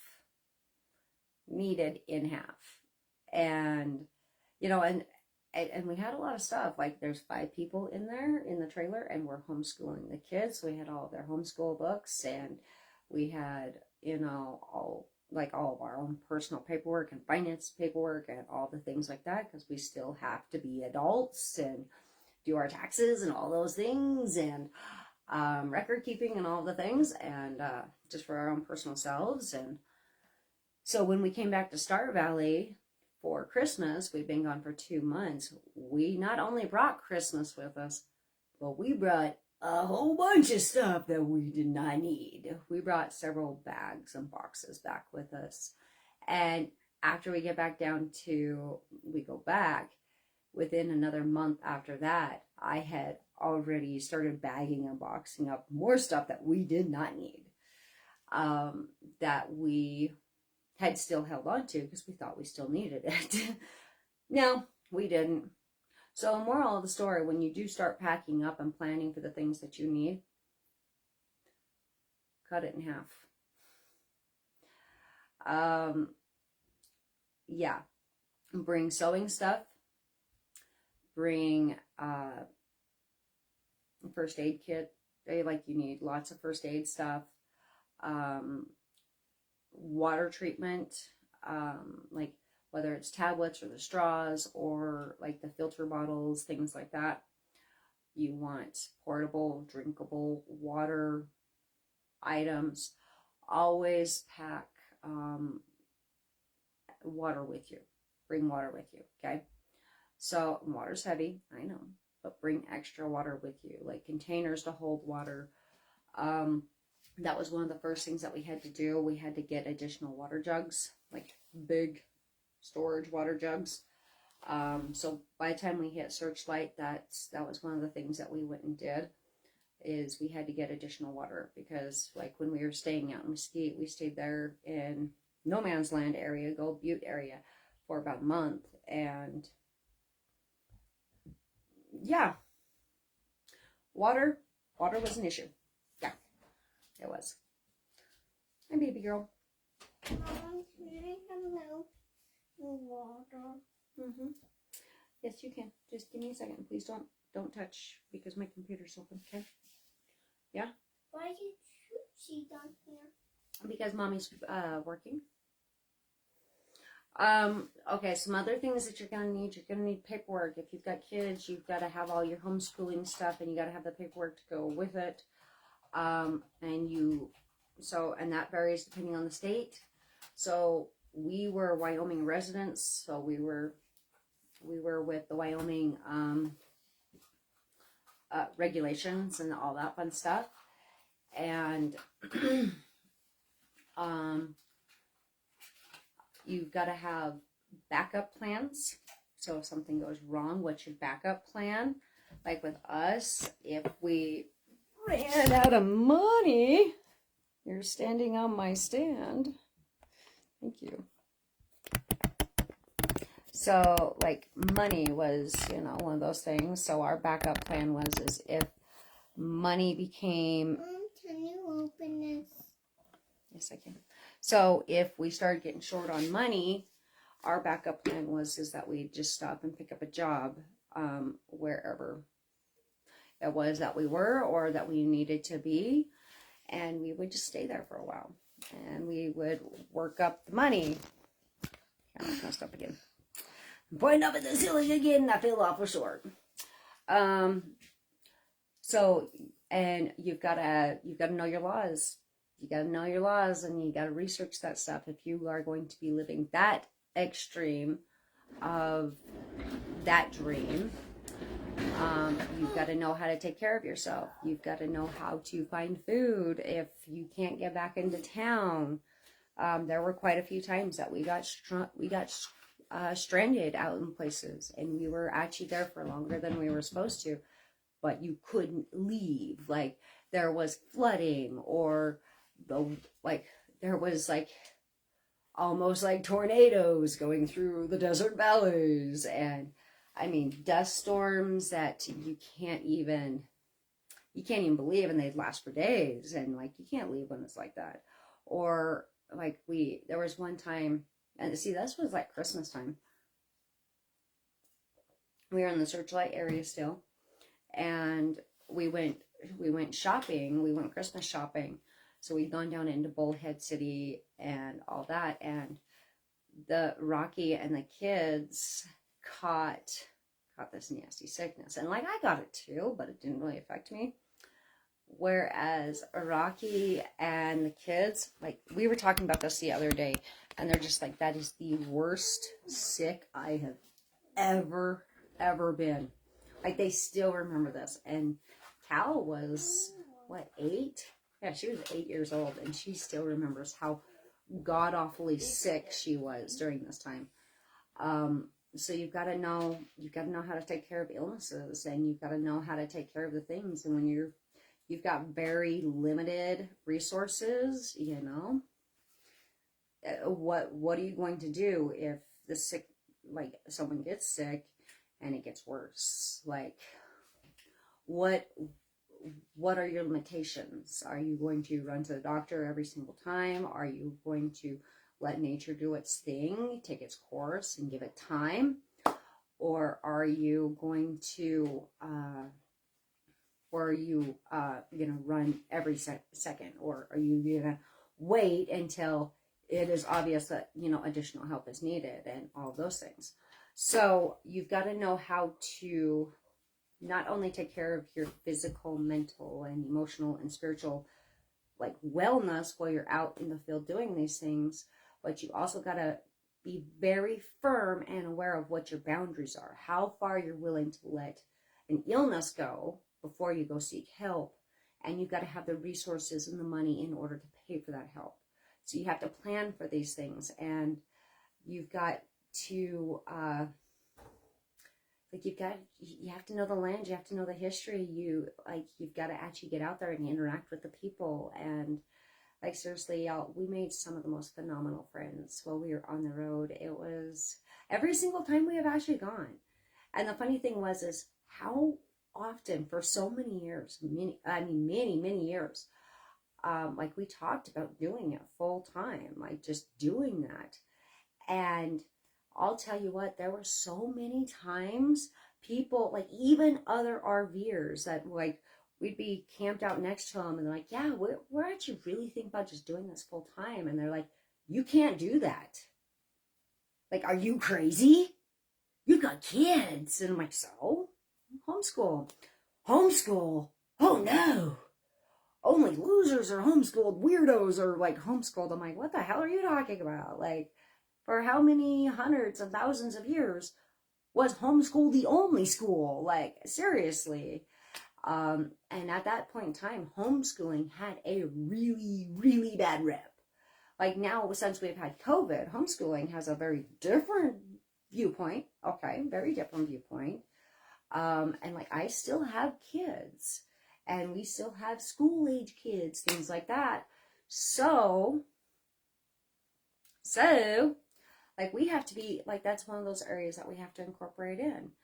And, it's just amazing though. My family, before we left, because we had got sucked into the grind and all the things, and we had allowed life to beat us down. And so before we left, before we made the actual conscious decision that this is what we were going to do, the dedicated conscious decision that we were just going to go for it. We had nothing else to lose. At that point in time, what did it hurt? We couldn't get any worse off. And we'd already been beaten down. We're like, you know what? We played by the rules for all these years. We're done playing by the rules.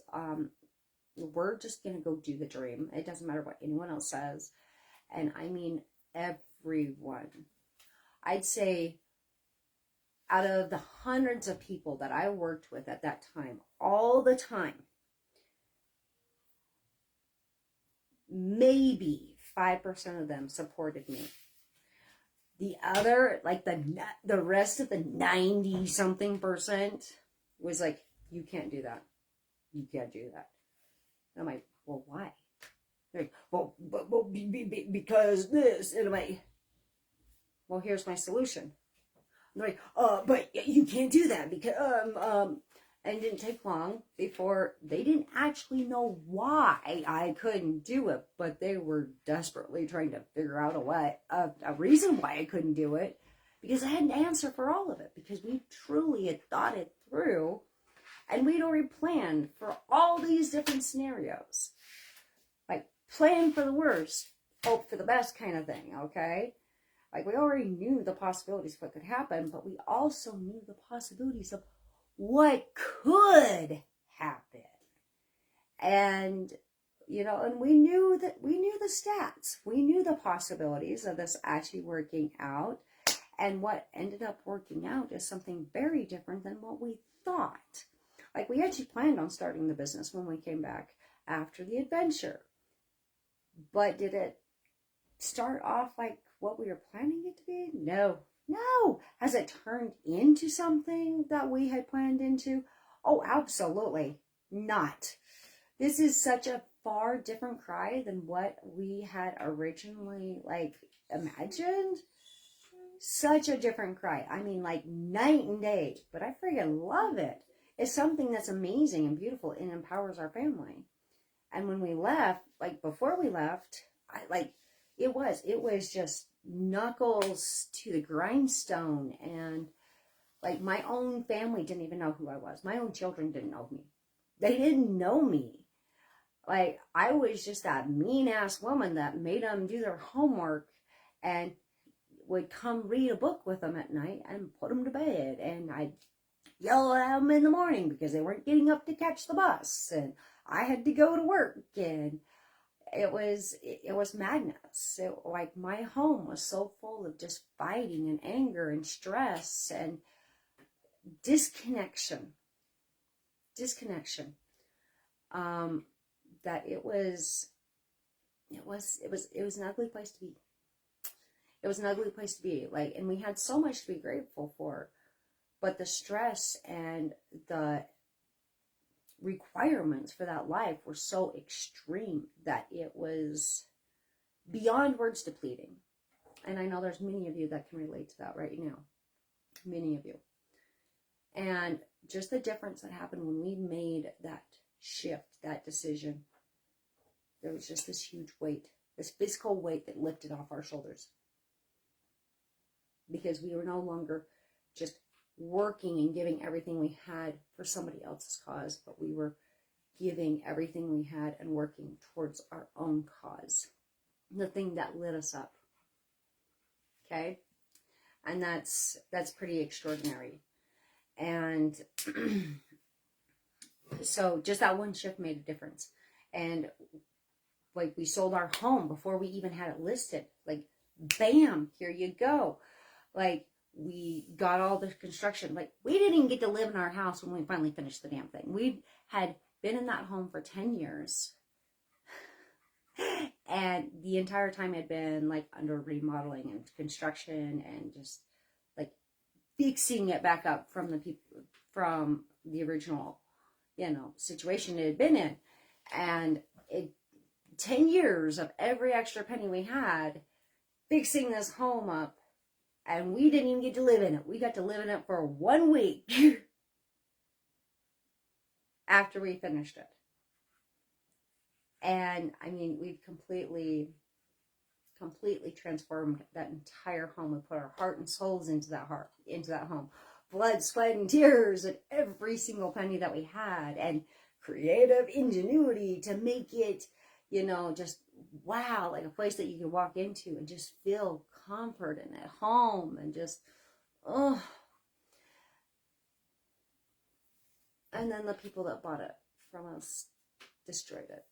And that was heartbreaking. Like I like my eldest kids have actually been back down there because like every now and then our mail still gets delivered down there. We're like, what the hell? But it's heartbreaking. It's heartbreaking.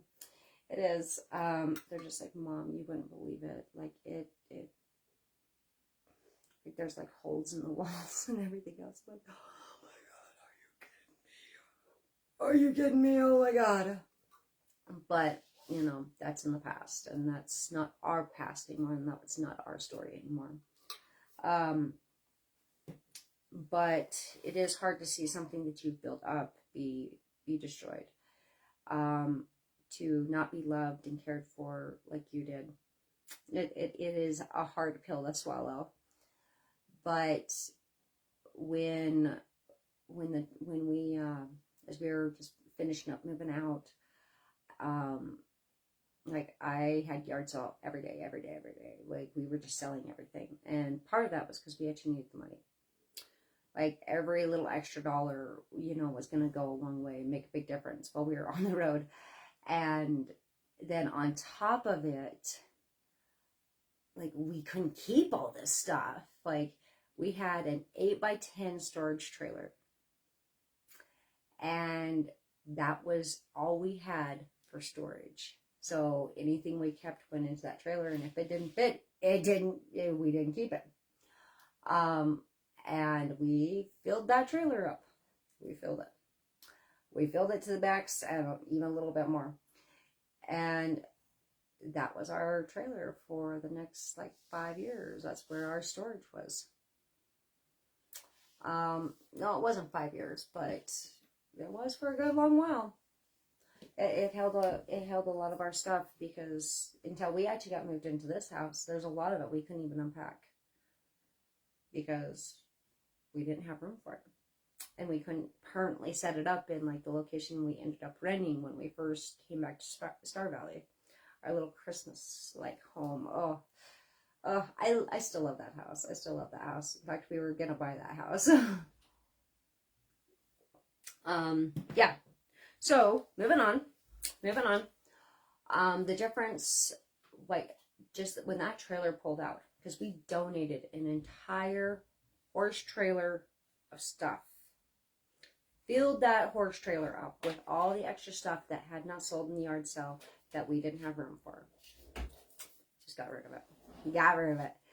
And, you know, it was like that trailer, when, as I watched it drive away, I've never in my life had such a weight come off my shoulders ever in my life.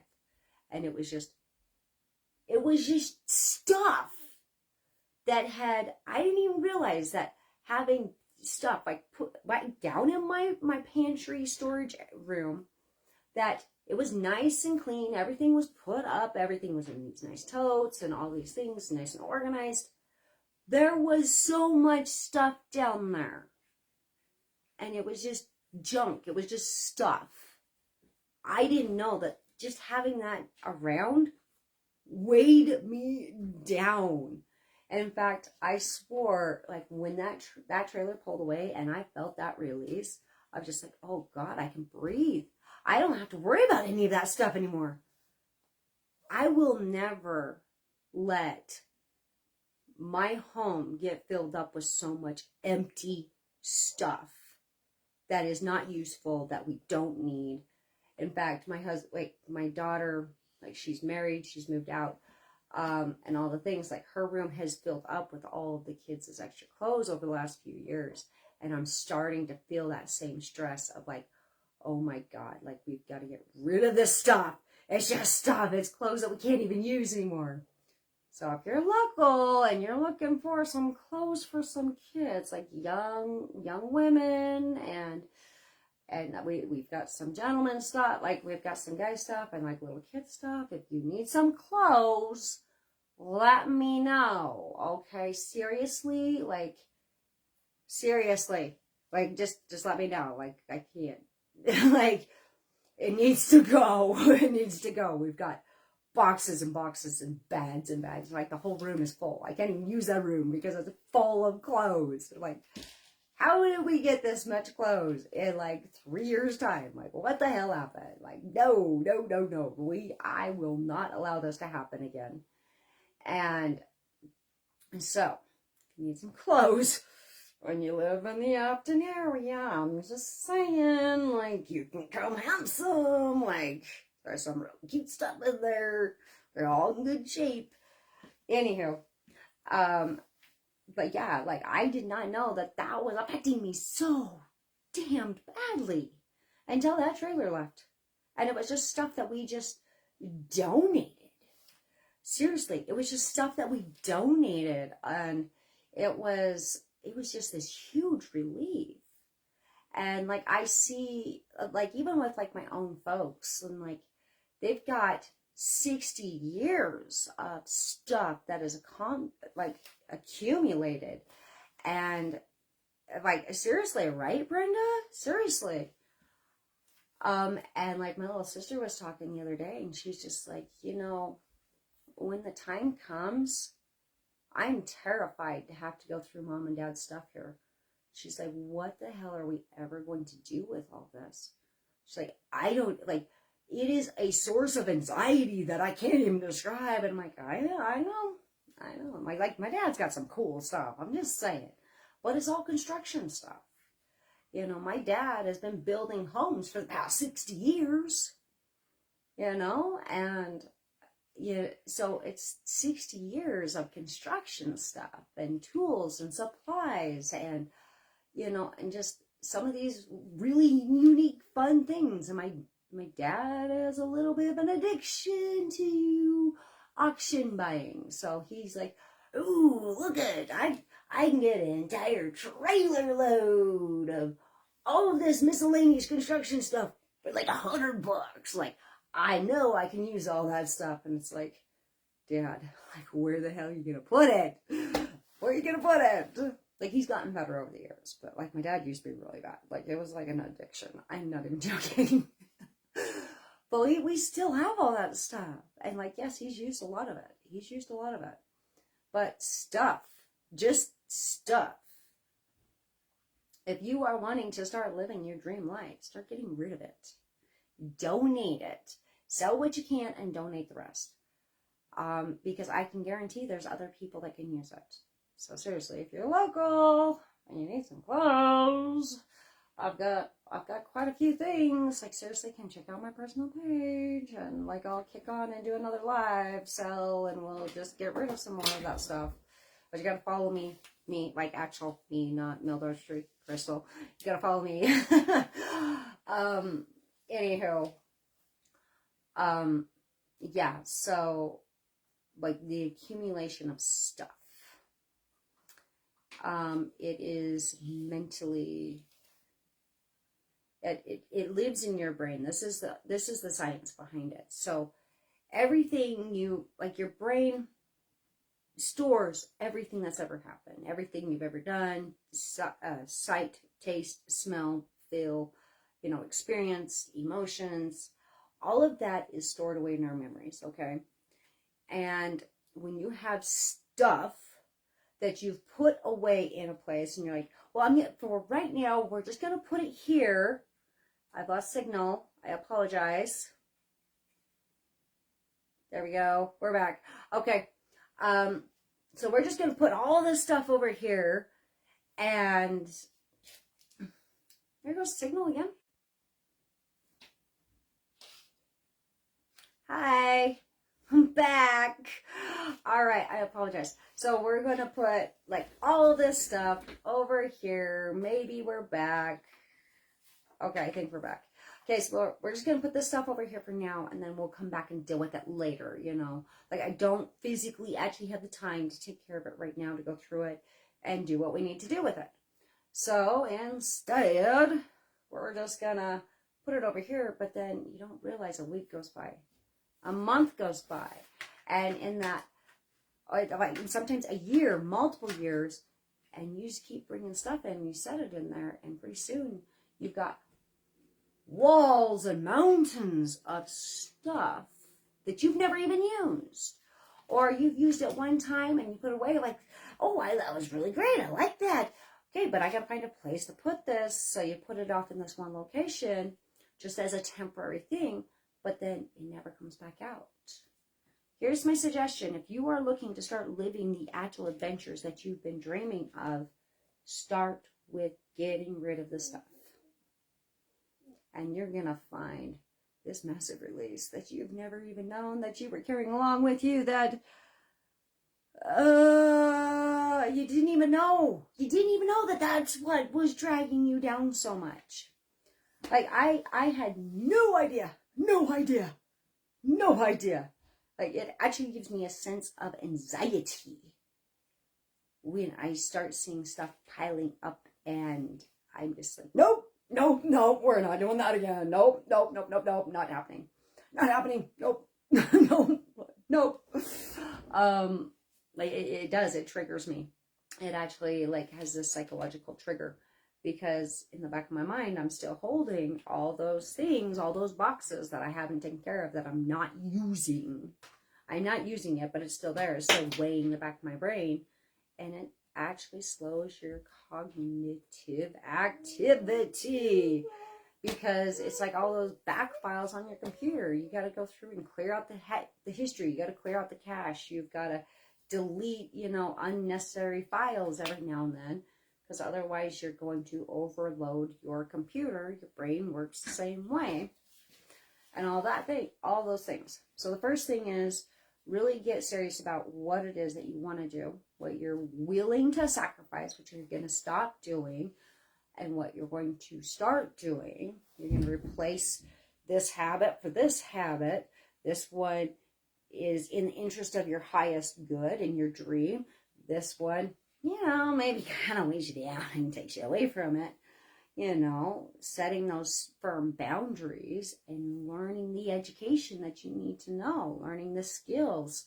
Like not only learning the knowledge, but learning the actual hands-on skills, because you're not going to know if it is right for you unless you actually get your hands in and do it.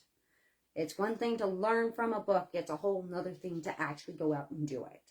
So you got to get the basics, and then you got to go try it, okay? Because you might find that something that is incredibly intriguing to you, when you actually get into it, you hate it.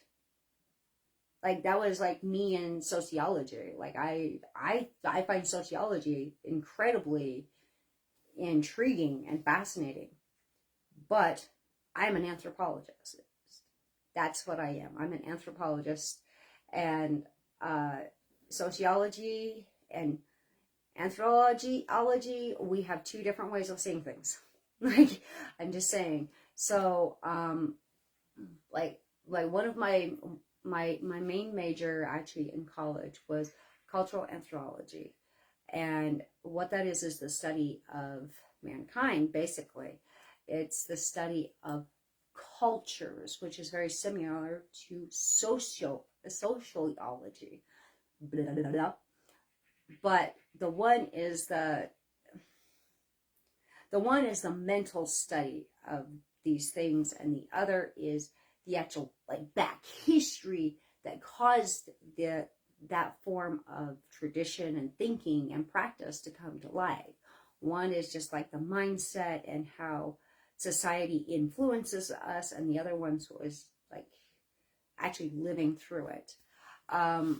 And I found that either you are one way of thinking or you're the other way of thinking, and you don't generally see eye to eye, which is really weird because they're actually like the same field of study, but it's just from two different viewpoints.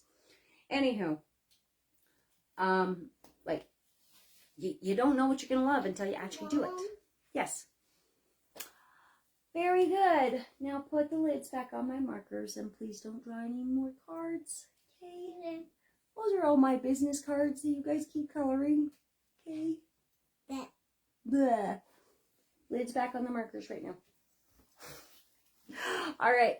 So get the hands-on skills, okay? And, and get rid of the stuff. Start going through, like, if you don't use it at least once a year, get rid of it. And if you only use it once a year, is it really something that's important? Or is it just something that you kind of feel that you need to? Is there another way to do it that requires that you could do in a way that didn't require an entire box for it? Okay, now I know, like, we all have our decorations that we put up, and those are important, but you use it more than once. Like, you use it for a full month, okay, or even longer, depending on how you do your decorating for the holidays and which holidays you're talking about. Like, can you multi-purpose some of those things? Like, we have lights up that we can use for any holiday or any big event, and that's really amazing. And like, we need to get some more. So like, my kids keep telling me that, like, when I'm recording some of my like bread courses and workshops and classes, and they're in the kitchen, they're like, "Mom, you are now officially a TikTok house." And I'm like, am I a TikTok house? And like, yeah, the lights. And I'm like, you know what? I don't care. I don't have to hang Christmas lights up. I don't have to hang lights up for Halloween, or, when we have big events or parties or anything like that. Not that we have those very often, but I've got it. Like, I'll just kick them on and pick the color. Like, we're good. But they think it's funny. But, how can you repurpose things? And what's a cheaper alternative to do it so that you can save your money up to go do these things? Like, get the education you need and start getting rid of all the useless stuff in your home. That would just weigh you down. Because I'll tell you what, like, one thing about getting older, you start getting more aware of your own immortality. And the truth is, it doesn't matter how old you are. You never know when your time is going to come. And if you were to go away today, what would your family be left with? What would they have to take care of that is your stuff? Do you have instructions left behind to like shut down a business, or how, or what you would like to see happen with that business? And if they don't want to do it, what they have to do in order to legally get it taken care of and closed down. And, you know, do they have the information? Do they have the directions to do all that stuff somewhere? Do you have it written down? Have you told them about it? Like, what are they going to do with all the inventory left over? Like, I'm just talking business, because I am a business owner. Like, we're a product and a service business. So I have a lot of product. Like, what are you going to do with all of the product when it goes? Like, keep the website open for a little while? Are you going to pick up the marketing to, you know, help try to sell it, get rid of it, you know, so that you can shut it down? Or maybe you want to continue to run the business, you know, and just things like that. You know, what about like all of my just personal stuff? Like, what's going to happen to it? You know,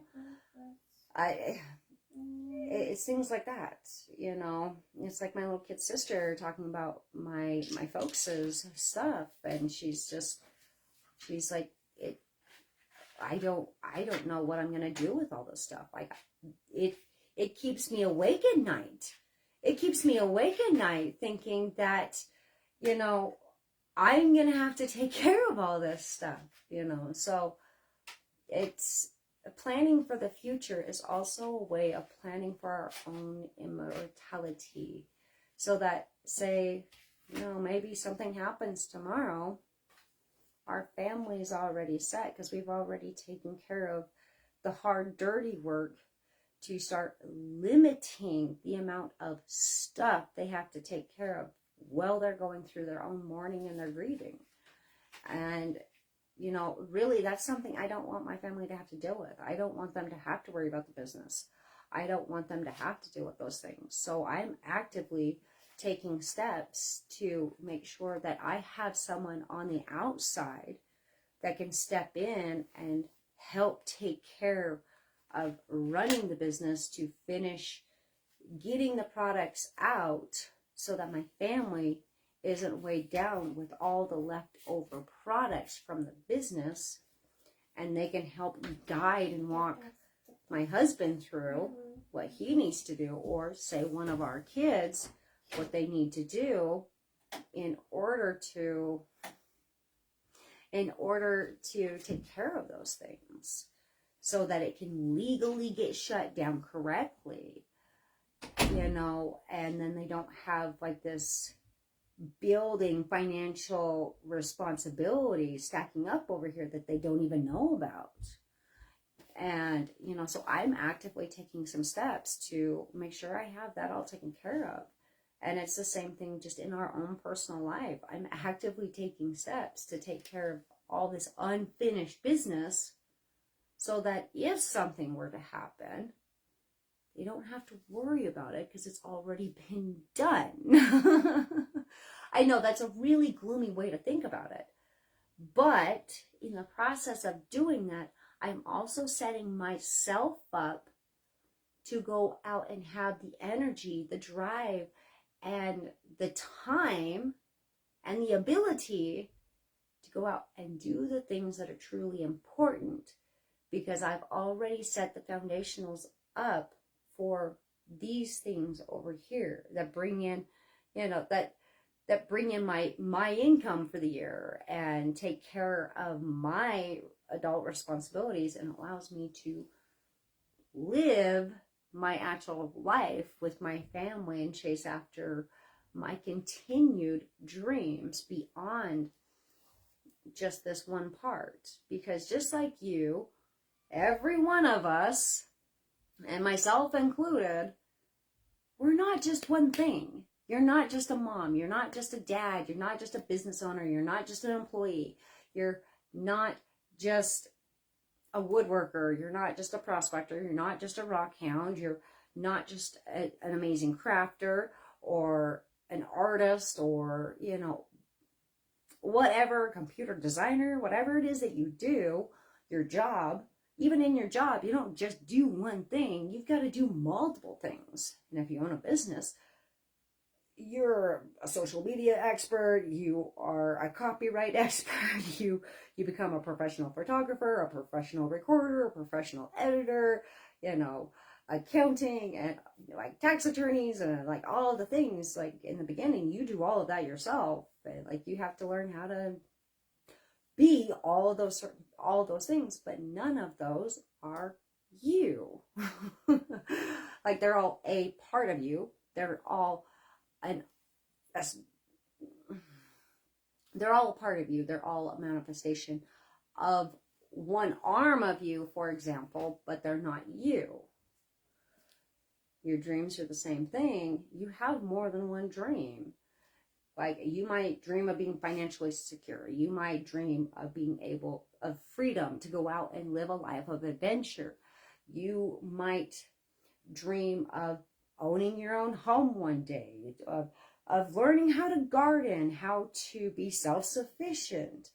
You might just dream of being a good mom and dad or a grandma and grandpa. Like, I'm going to be a grandma, guys. I've got a whole new learning boat to go through to step in to become the grandmother that I hope to be, that I want to be. And at the same time, I'm still a mom to young kids and teenagers, so I still have to, I've got to morph myself into this. Excuse me. Pardon me. You know, so on all these things, I have a loving and adoring husband that I adore that man. He drives me bonkers, but I adore him, you know. I can't imagine life without him. And, you know, when the time comes, what will we do when one of us isn't here anymore? You know, because we can't just stop living because the other's gone. Like, we still have other obligations. Or, you know, there's other ways of that working out too. Anywho, you have to plan for your life. You can't just talk about your dreams. You can't just wish for them and pray for them. You can't just go, universe, bring in $1 million, and then you don't ever do anything for it. You have to set your foundations up. You have to do the work in order to become the person that is required in order to live that life. You've got to do the work. And that's one reason why we're having these classes now. I started doing these a long time ago, and then I stopped doing them because I wasn't really sure how to proceed. And I got so wrapped up in the how-to that I stopped remembering that it didn't matter how it happened. It was just a natural thing that sometimes just happens. So we're bringing back all of our adventure classes. These classes are set to every Friday, 9 a.m., with the exception of today because I am absolutely, completely exhausted. In fact, you'll see me live again a little later today because I was so wiped out after yesterday's workshop live bake in our Homemade Breads for the Busy Parent workshop that we got going on. So it's no time, no bread, no problem. The workshop designed around busy parents' restrictions, and so that you can start taking back control of your time, so that you can start taking back control of your life. Just saying, I'm just saying. I got done with the class yesterday, and I just, like, I sat down and I barely got lunch made up for the girls, and they're sitting there watching TV, and next thing I know, I'm out. I mean, I'm like, lights out. And I'm like, and I had so much energy, like just 10 minutes before that. And then I sat down and I was out. like I was like still mommy mode. So like when Rocky came in, like when I heard him coming up on the porch, like I was able to wake up just enough. Like I still had Ellie in the chair here, and Claire was just over here. And I don't take naps, guys. And I was out. And I'm not even joking. I just instantly went right back to sleep when he came in. And I seriously slept for like 4 hours, like in the middle of the day yesterday. I just crashed. And that also meant I didn't make it on for our Bread Thursdays, for our classes that we do every Thursday, our free classes and all that fun stuff. So I had to make that up to you today. Yeah. But that is what we're doing, guys. So that is what I am working on building. So every Wednesday you can find me on here, and we're talking about rocks and jewelry and just styling yourself so that you feel comfortable in your own skin. So when you look in the mirror, you're not like, oh my God, like look at all those wrinkles. Like look at that spot, it's getting bigger. Like what? Why is my skin so blotchy? Like, ugh, you look like you're the living dead or whatever. The horrible things that we tell ourselves. And I want you to knock it off, by the way. Knock it off. I'm going to come. Yeah, we're going to have a serious talk if you keep doing that. You know, and be able to look at yourself and realize that that's a real person that's looking back at you. It's not a reflection.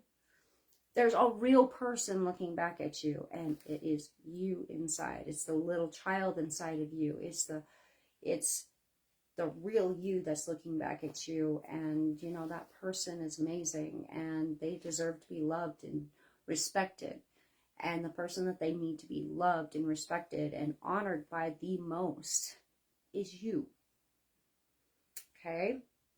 Like we can't really truly expect someone to love the real us if they never see the real us. Okay? It's just kind of the way it is. So I want to empower you to stop being afraid to just be you and just be extraordinary you. Okay? All right? Yeah. So that's why we have our Jewelry Wednesdays, because I want to help you style yourself. I want to help get you the amazing jewelry that makes you feel all sorts of empowered and just extraordinary. Like I've got like this one set we just got done listing in the shop. Like, let me show you these really fast. These are so gorgeous. So like, look at these moonstone tiger eye beads. Oh my God, they're gorgeous. Just gorgeous. So like, if you want to see more of these, I actually I showed these to you on Wednesday when we had our jewelry live. So I was showing you a whole bunch of the jewelry. So like you can pick these up in the shop right now for $160. They're all handcrafted, hand designed. The boxes, like I love these boxes. I love how awesome these boxes are. So they're upgraded with scrap materials. Like I sew all these up right here on my sewing machine. They're all individually designed. Like this one is the only one I've ever put planets on, but I freaking love it.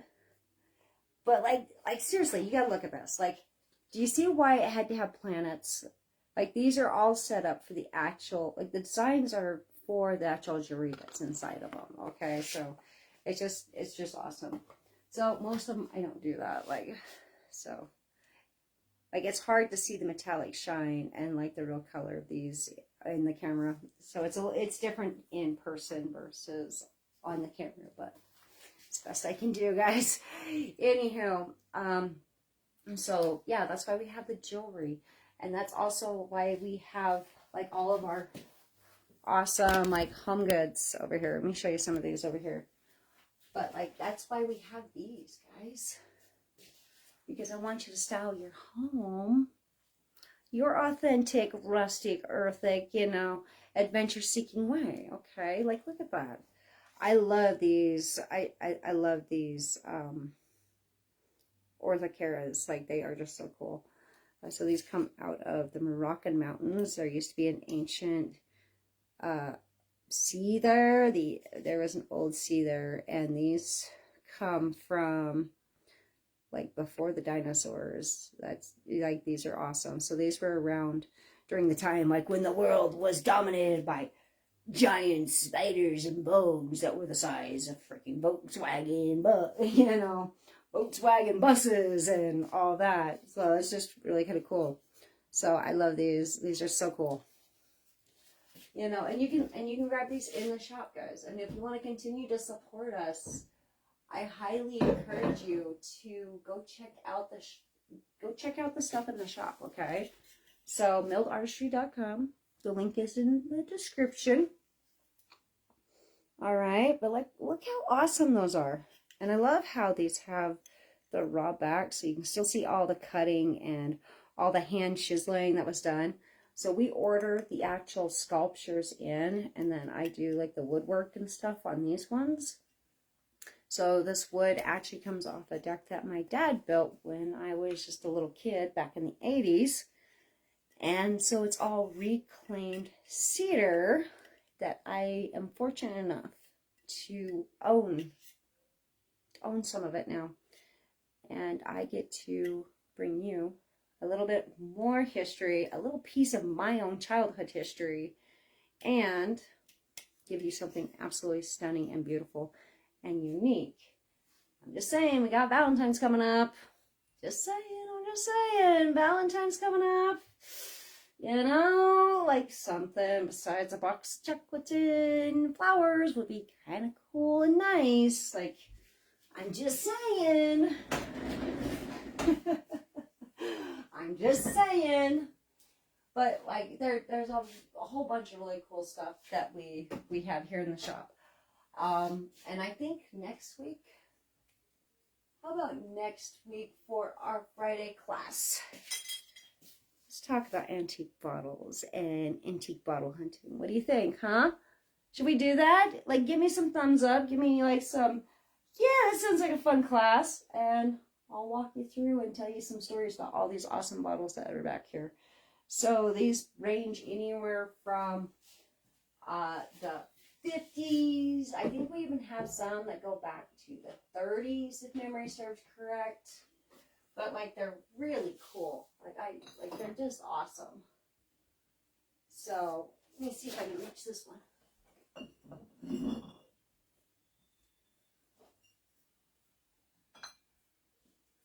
Like that, these have not been cleaned, guys. So I'm just saying.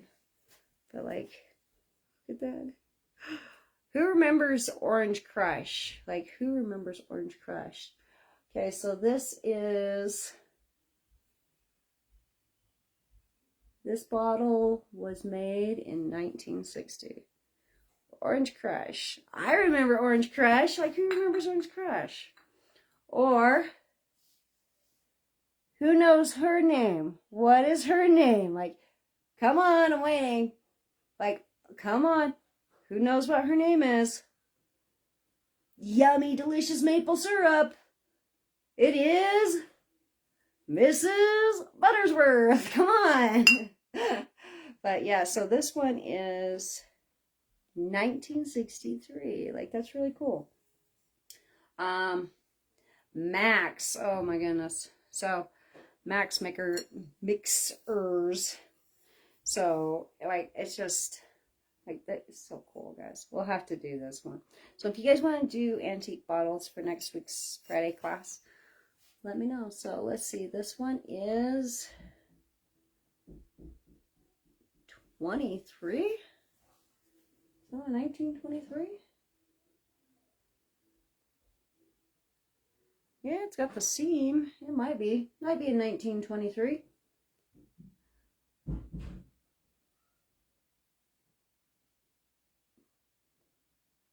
Dungaless Company. 1 quart. This is cool stuff, okay? This is stuff that lights me up. I love this stuff. So, yeah. We'll put these back.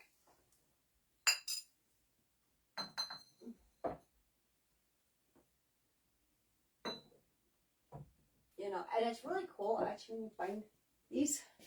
Now, I will not open this one. This is one I won't even sell. This is ketchup. And let's see.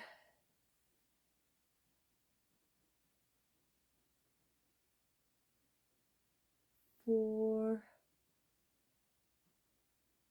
18. This is not 19. 18 bottle, but I don't know what year this is, but yeah. Yeah, yeah, okay. It still has ketchup in it. And nobody had been in that particular location that this one came out of since about 1970s when that old building burned down. It was an old restaurant area. It was an old pit stop restaurant. And these were all the bottles that were tossed outside. So it's at least from the 1970s. I don't think that's 1919, even though that's what's stamped on the bottom.